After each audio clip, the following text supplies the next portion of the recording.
Next one is friends, and you're amongst them.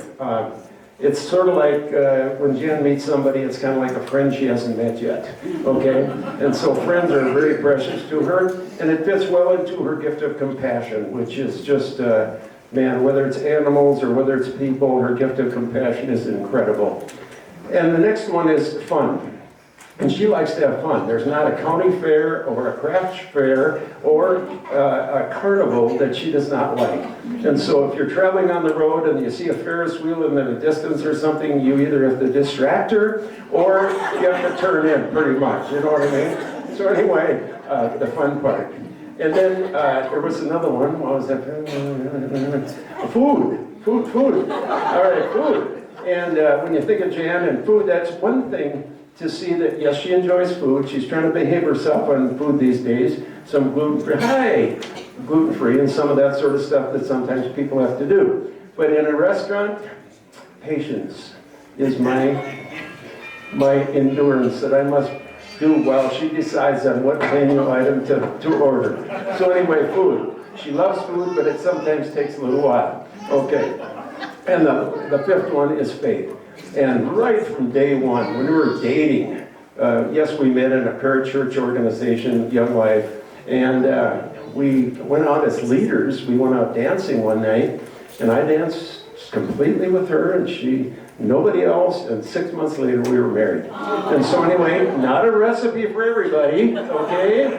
But nonetheless, and we enjoy dances here on occasion as well, on the dance floor. In fact, little known fact, probably shouldn't say this, but she wanted that dance floor open today, just in case some of you wanted to dance. Okay, true, right?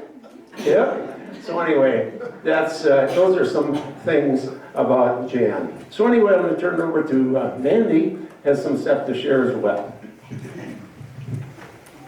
So I made a list of words that describe my mom, and I have little anecdotes to go with some of them, or explanations rather. The first thing I wrote down is prayer warrior.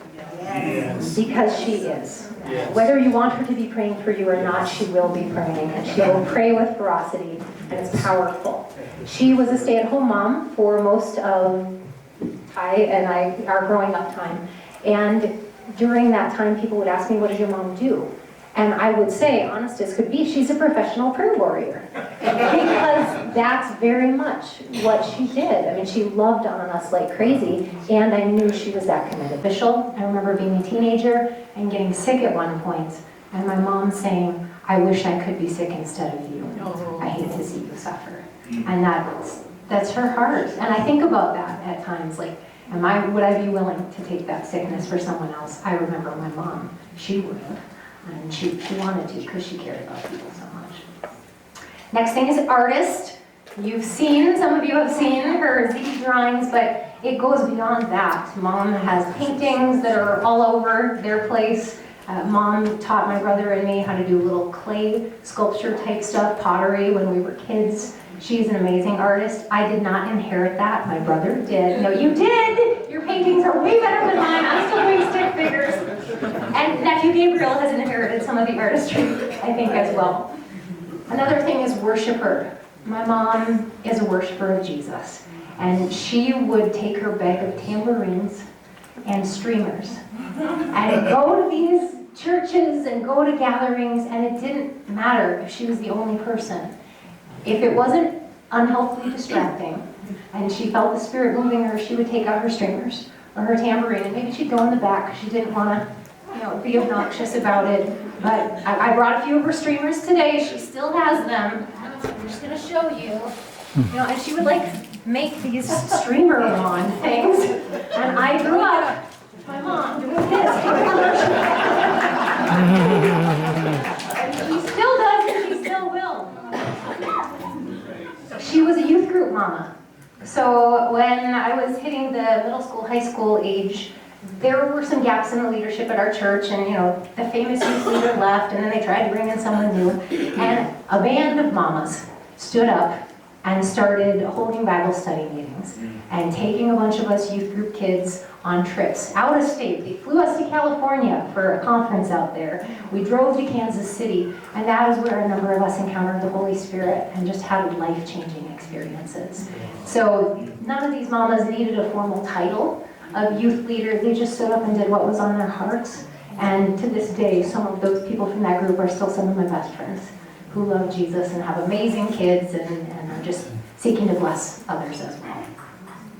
She was a homeschooling mom for a couple years.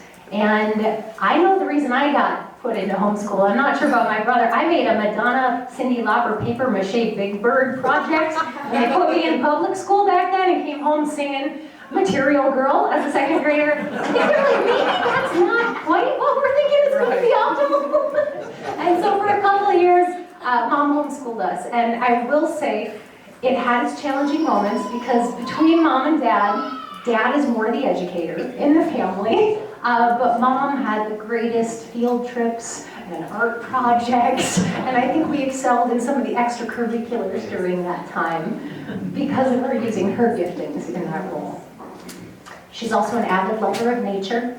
I think she has a rare gift of really just seeing things in nature. It's not just a walk. When she goes on a walk, she's going to see what God's up to. Talking to animals? Well, yeah, she'll like bless the animals as she goes on by. She came back, let me show you the pictures of the wild turkeys. Some of you from the park, you know what she's talking about. She is Warren Scott and me. They will chase you if you're not careful. But she loves nature.